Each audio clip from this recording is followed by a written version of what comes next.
नमस्कार, मैं अजय कुमार। आप देख रहे हैं नेशनल स्टार 24 न्यूज। इस वक्त मौजूद हैं फरीदाबाद के सेक्टर 62 आसियाने में। दीपक हत्याकांड से जुड़े मामले को लेकर आज ऑटो यूनियन यहां पहुंचा है। आपको बता दें, दीपक एक ऑटो ड्राइवर था जो कि बच्चों को स्कूल लाने और ले जाने का कार्य करता था।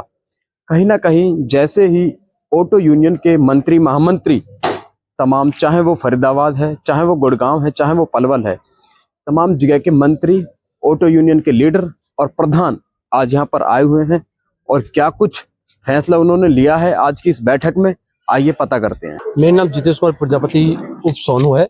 मैं एक ऑटो चालक हूँ। मेरे को 2 दिन पहले जब प्रोटेस्ट हुआ, पता लगा कि ये ऑटो ड्राइवर है, ये बच्चे छोड़ता था स्कूल के लाने ले जाने। जब मुझे पता लगा तो मुझे बहुत पीड़ा हुई कि मेरे परिवार का एक व्यक्ति कम हो गया।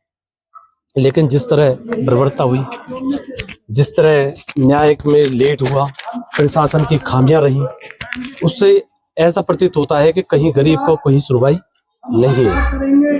जब मेरे को इस बात का पता चला कि न्याय भी नहीं मिल रहा है, अब उसकी जैसे हत्या कर दी गई है।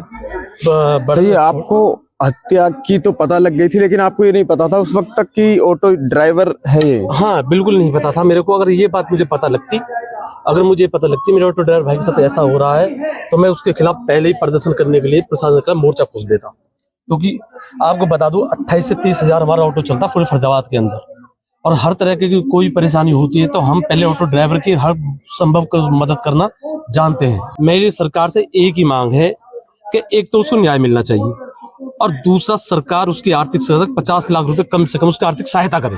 और आज ऑटो के सभी बीएमएस के योगेश महामंत्री जी, गुलाब राणा जी, नरेश प्रधान जी और वासुदेव अहेरिया जी, सब यहाँ पे ऑटो के यूनियन के सारे लीडर आए हुए हैं। नमस्कार जी। आपका नाम? मैं देवसेना से मुकेश कुमार सैनी, राष्ट्रीय मीडिया प्रभारी।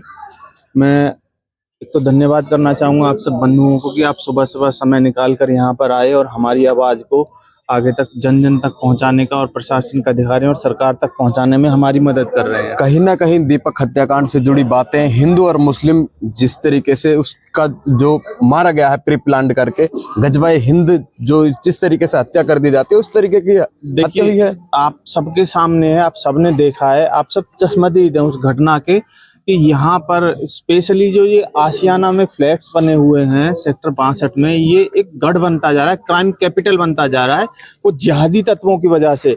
और ये सारा कुछ ऐसा नहीं कि अकस्मात हो गया हो, ये सारा कुछ प्री प्लान्ड हो रहा है। यहाँ पर प्लान करके किया जा रहा है, एक बहुत बड़ी सोच को लेकर ये आगे बढ़ रहे हैं कि किसी तरह से यहाँ पर जो तालिबानी शासन है वो कायम किया जाए।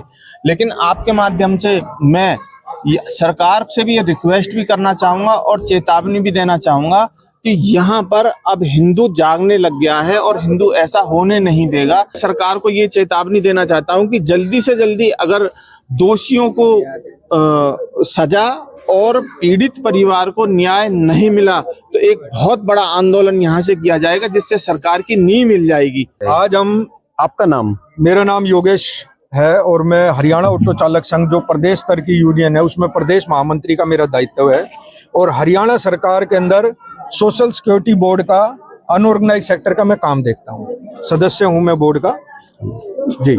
जैसा कि अभी दीपक की हत्या हुई है और कहीं ना कहीं दीपक एक ऑटो चालक था, तो उसको लेकर आज आप सभी यहाँ पहुंचे हो, ऑटो यूनियन के लीडर, तो क्या कुछ निर्णय लिया गया है? आज मेरे साथ लगभग प्रमुख हमारे सारे ही साथी हैं फरीदाबाद के, और वरिष्ठ लोग भी मेरे साथ हैं ऑटो यूनियन के। यहाँ पर हमारे बीएमएस के भी पदाधिकारी आज हमारे साथ यहाँ उपस्थित हैं।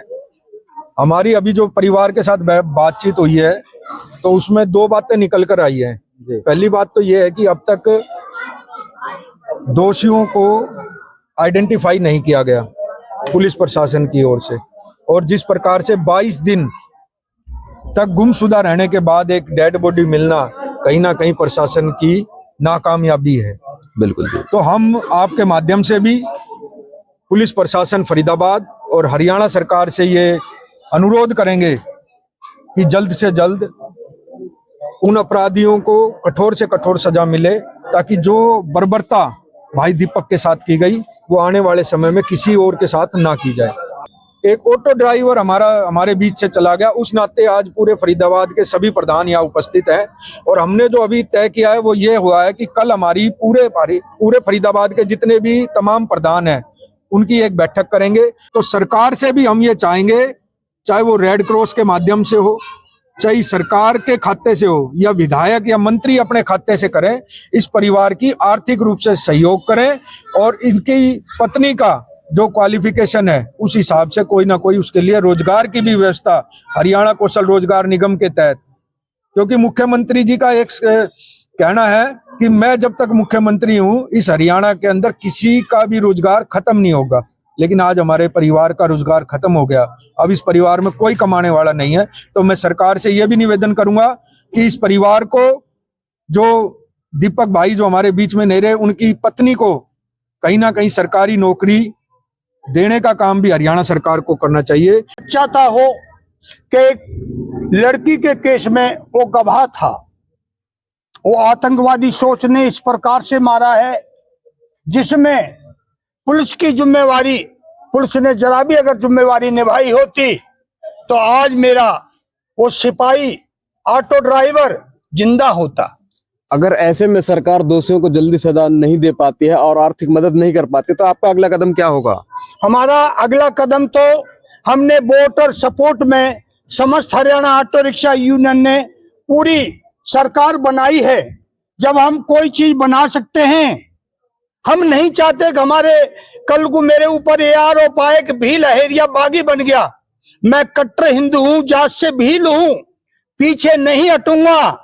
अगर ये शांति आंदोलन हमारा सरकार या प्रशासन तुरंत ही अगर एक्शन नहीं लेती है इस पे और हमें न्याय नहीं मिलता, न्याय का मतलब दोषियों को तो सजा मिलनी चाहिए, जिससे तालिबान सोच हमारे श्री नरेंद्र मोदी जी और योगी जी जो यूपी में कर रहे हैं, क्या कर रहे हैं, वो यही तो कर रहे हैं कि गुनहगारों को सजा, परंतु यहाँ तो पुलिस उनकी हिमायती बन रही है। आज जो गुनाह हो रहा है हरियाणा में, मेरी लड़ाई यही चल रही है कि पूरे हरियाणा के जो लुटेरे अफसर होते फरीदाबाद में क्यों भेजे जाते हैं। गुमशुदा की रिपोर्ट माँ द्रौपदी की चीर की तरह बढ़ा दी और जब वो आगे आया तो उसकी डेड बॉडी मिली। ये तो बंद कर देते हैं और फिर जांच में ये निकाल देते हैं दोषियों को। तो अगला कदम कितने दिनों में बड़ा आंदोलन करने की चेतावनी है? चेतावनी है, हम 4-5 दिन का टाइम अभी डीसी साहब को ज्ञापन देंगे सरकार के लिए। अगर सरकार कोई कदम नहीं उठाती है तो हम जन आंदोलन पर उतरेंगे। पूरे फरीदाबाद की हड़ताल होगी, चक्का जाम होगा, फिर भी सुनवाई नहीं हुई तो हमारे 4 जिले हड़ताल पर उतरेंगे, जिसकी जिम्मेवारी जिला प्रशासन हरियाणा सरकार की होगी। हमें न्याय चाहिए। ऑटो यूनियन के जो लीडर थे उन मंत्रियों से भी हमने, महामंत्री या पदाधिकारियों से भी बात की। उन्होंने सरकार को भी चेताया है, अगर परिवार को आर्थिक मदद नहीं मिली और दोषियों को जल्दी से जल्दी सजा नहीं मिली तो बहुत बड़ा आंदोलन करने की चेतावनी सरकार को दी जा रही है। ऐसी तमाम खबरों से जुड़े रहने के लिए देखते रहिए national star 24 news. Ajay Kumar के साथ, जय हिंद, जय भारत।